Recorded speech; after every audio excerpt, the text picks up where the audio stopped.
പ്രാവശ്യം വന്നപ്പോൾ നമുക്ക് കിട്ടിയിട്ട് നമ്മൾ സ്റ്റേ ചെയ്ത ലോഡ്ജാട്ടോ ഇത്.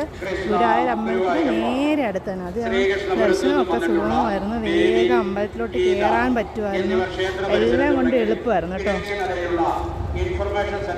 ഇവിടെ നല്ലതായിരുന്നു കേട്ടോ. രാവിലെയൊക്കെ പോകാനാണെങ്കിൽ രാത്രിയൊക്കെ പോയിട്ട് വന്ന് കയറാനാണെങ്കിലും എന്തുകൊണ്ടും നല്ലതായിരുന്നു. ഇതിനടിയിൽ തന്നെ ഒരു സ്റ്റേഷനറി കടയൊക്കെ ഉണ്ട്. ഞാൻ നിങ്ങൾക്കൊരു കാര്യം പരിചയപ്പെടുത്തരാം. തുളസിത്തണ്ട് മാല, തുളസിയുടെ തണ്ട് കൊണ്ട് ഉണ്ടാക്കുന്ന മാലയാട്ടോ ഇത്. കണ്ടോ?